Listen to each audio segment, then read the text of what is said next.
자, 유형부담 문제. 자, 1번 지문 읽어드리면은, 유형부담 문제는 쌍무계약에서 채무자에게 규칙 쌓여 있는 이행불능, 이거 좀 이상하죠? 자, 1번 설명이 이렇게 돼야 됩니다. 유형부담 문제는 급부가 후발적으로 불능한 경우를 규율하기 위한 제도거든요. 그렇죠? 계약을 했는데 당사자들의 잘못이 없이 자연발화돼 가지고 민매계약 체결했던 건물이 불탔다라거나, 자, 그럴 때 문제이기 때문에 1번 틀렸어요, 결론적으로. 그래서 자, 2, 3, 4, 5는 다 옳은 말들이니까 제가 천천히 읽어드립니다. 2번, 쌍무계약 일방의 채무에 위험이 생긴 경우에 어떻게 처리하느냐는 입법정칙의 문제이다, 옳은 말이고, 쌍무계약에서 채무자 이행 불능 2, 채권자의 규칙 사유로 인한 경우에는 채무자는 반대급부를 청구할 수 있다. 채권자의 수령 지체. 자, 파는 사람은 넘겨줄 수 있었고 사는 사람은 받아갈 수 있었는데 불구하고 안 받아가고 있다. 대개 안 받아가는 경우는 지산세 과세 기준 일인 6월 1일을 피하기 위해서 그 후에 받아가려고 이제 수령 지체증이 있었겠죠. 그럴 적에는 채권자주의를 전환되는 모습이죠. 위험부담 원칙. 자, 채무자 위험부담주의를 원칙을 하고 있지만 수령 지체 등 그럴 적에 자, 채권자주의로 전환되는 모습.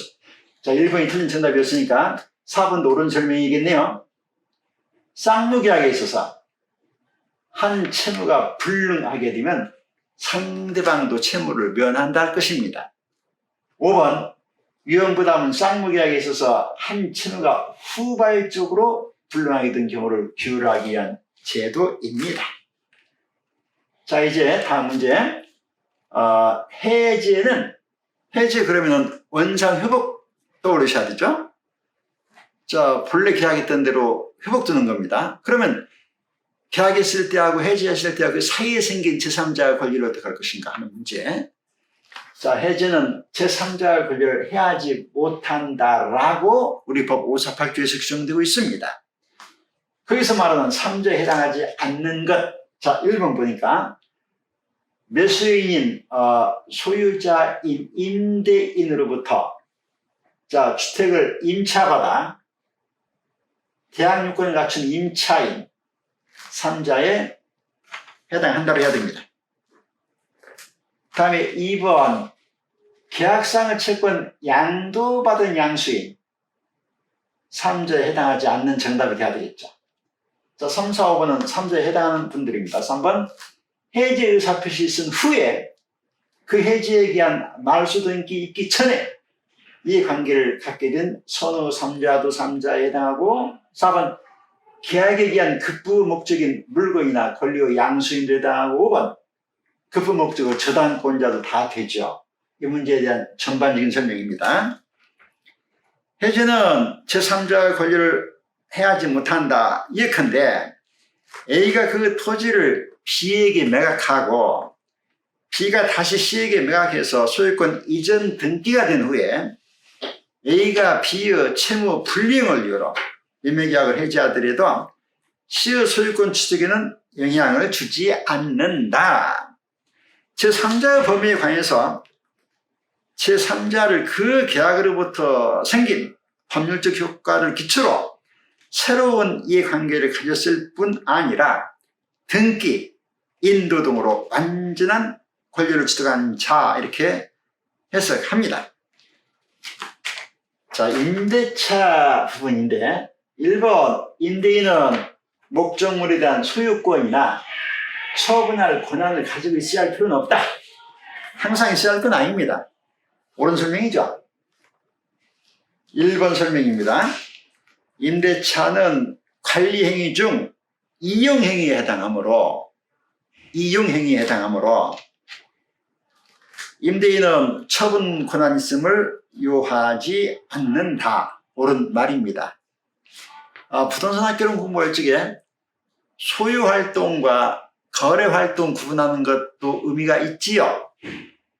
자, 거래 활동의 능률화라는 것은 유통성 내지는 거래 질서 확립, 그 말을 생각해야 되고, 소유 활동은 초유효 이용 원칙, 그걸 따져야 되는데, 그러면 소유 활동으로 뭐가 있던가요?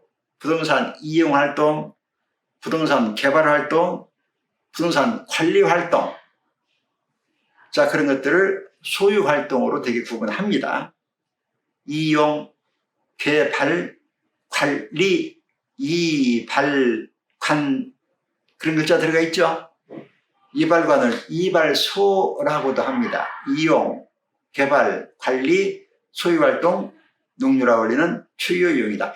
초유효 이용에서 가장 중요한 것은 보통 사람에 의한, 틀리는 것은 고도 전문가에 의한, 그러면 안 되죠.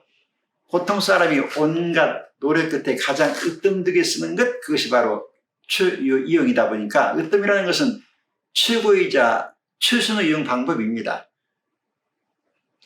자, 부동산 학개론 문제 반복하셔야 됩니다. 부동산 학개론 너무나 깊이 있게 들어가면 또 틀리는 경우가 있으니까 여러 유형의 문제를 많이 다루시는 식으로.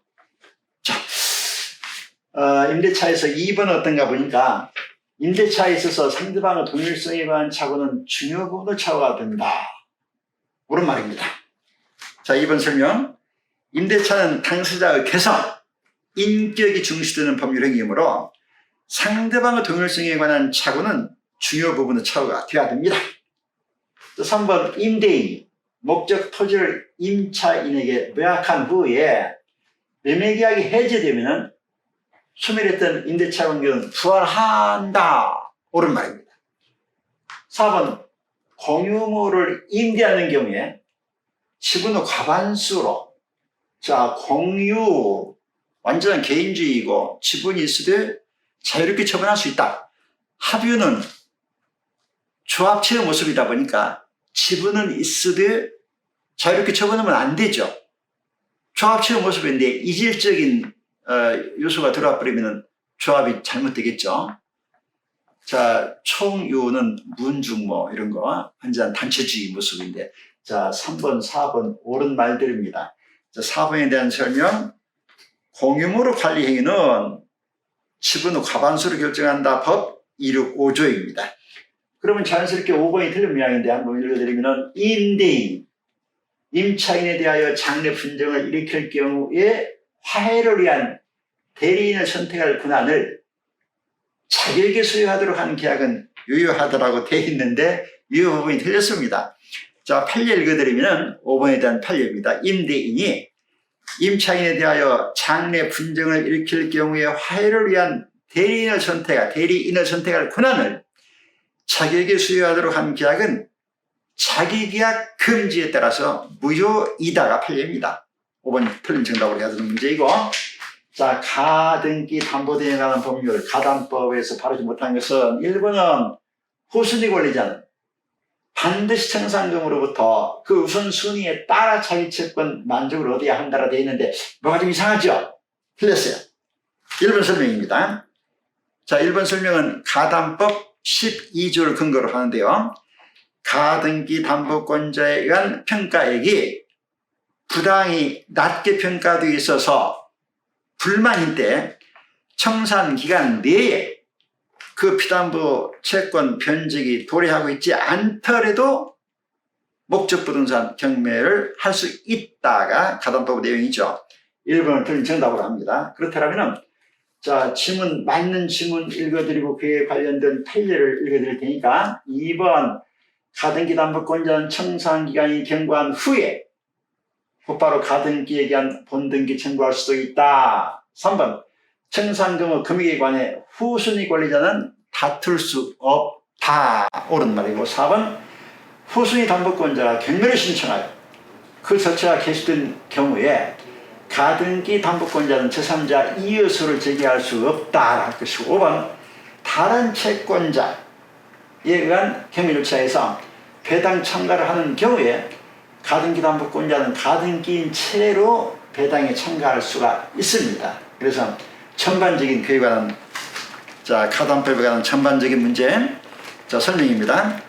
목적 부동산의 가액이 채권액을 초과하고 있지 않아서 청산금이 없는 때에는 가등기 담보권자는 청산기간이 경과한 후에 곧바로 가등기에 의한 번등기를 청구할 수가 있지요. 그래서 가등기권자가 번등기를 갖추기 전까지 채무자 등은 가등기 말소 청구할 수 있습니다. 자, 3번 관련된 설명. 자, 법은 6조입니다. 가담법 6조 관련된 설명. 청산금의 금액에 관하여 후순위 권리자는 다툴 수 없다 이죠. 그렇지만 평가액에 불만이 있는 경우에 후순위 권리자는 청산기간 내에 하나여 그 피담보 채권의 변제기 도래 전이라도 목적 부동산의 경매를 청구할 수 있고, 이 경우 가등기 담보권자는 그 경매에 참여해서 자기 채권의 우선 변제를 받아야지 가등기에 의한 번등기를 청구하는 식의 권리취득에 의한 실행 방법 취할 수 없다. 가담법 14조 내용도 숙지하셔야 되겠죠. 자, 5번 관련된 설명. 가등기 담보가 설정되어 있는 부동산에 관하여 경매가 있을 경우에 가등기 담보권은 저당권으로 의제된다 이죠. 자, 오늘 강좌로서는 끝내는 문제인데, 자, 주택임대차보호법입니다.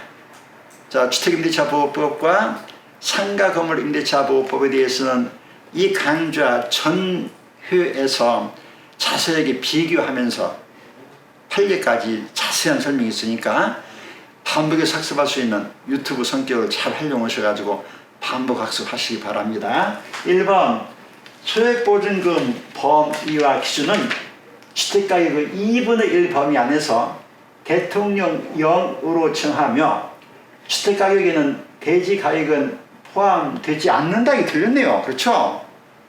자, 주임법 8조 3항으로 볼 적에 대지가격도 포함한다고 해야 됩니다. 자, 2번은 어떤가? 차임이 조세, 공과금 등 경제사정 변동으로 상당하지 않을 때에는 임차인은 증감 청구할 수 있으나 보증금은 그러지 아니하다. 이것도 틀렸어요. 자, 틀렸습니다. 법 7조를 근거로 약정한 차임 또는 보증금도 이에 포함시켜줘야 되지요. 자, 3번 설명 어떨까요? 주택에 대한 경매 신청을 등기 전에 대항 요건을 갖춘 임차인은 소액보증금에 관하여 대항력을 갖춘 선순위 권리자보다 언제나 자기 채권의 우선 변제받을 권리가 있다라 했는데 조금 부탁하죠. 3번 설명. 임차권 등기 명령의 집행에 의하여 임차권 등기가 격려된 주택을 그 이후에 임차한 임차인은 소액보증금에 대하여 최우선 변제 받을 권리가 없다고 해야 됩니다. 자, 그래서 바른 것은 4번이냐 5번이냐인데, 자, 5번 먼저 볼까요? 차임의 증액은 법률로 제한을 받는다. 차임의 증액은 법률로 제한을 받는다. 옳은 말이죠. 옳은 말입니다. 연 5% 제한이 있죠. 자, 그래서 정답을 5번으로 하는 문제이고, 자, 4번 설명입니다. 4번. 자, 묵시적 갱신이. 자, 묵시적 갱신이 이루어진 경우에 임차인은 언제든지 임대인에 대하여 회의 통과할 수 있다. 통과하면은 얼마 후에 효력 발생한다? 주택임대차보호법이든 상가건물임대차보호법이든 3개월 후에 효력 발생하죠. 4번도 맞네요. 정답을 4번, 5번 두 개로 하셔야 되겠네요. 두 개로 하셔야 되겠죠. 자, 5번 차임의 증액은 법령의 제한을 받는다. 5번을 법률이다 하지 마시고 법률이냐 시행령이냐 지금 그 문제예요. 자, 법령으로 해야 됩니다. 그렇다면 정답을 4번으로 합니다. 4번 묵시적 갱신이 이루어진 경우에 임차인은 언제든지 임대인에 대하여 해지 통과할 수 있고, 주택임대차보호법이니까 주인은 법정갱신 되었으니까 2년 동안 나가라고 못하고 세입자는 자 나갈 수가 있습니다. 그렇게 하고 상가 건물에서는 법정갱신 되면은 주인은 1년 동안 나가라고 못하고 세입자가 나가겠다 할 수 있고, 나가겠다 그러면은 주택이든 상가이든 딸 있다 흑바상한다 그렇게 나가야 되지요. 이렇게 법률이냐 법령이냐 이런 차이 때문에 오늘 강의를 또박또박 읽어드렸습니다. 판례 같은 거 그런 토시 조심하셔야 되고 글자 조심하셔야 되고 그래서 듣는 방식으로 오늘 강의를 반복해서 꼭 들으시고 좋은 기분으로 9월 지내면서 10월도 힘차게 학교의 길로 가십시다. 고맙습니다. 이렇게 해서 오늘 강의는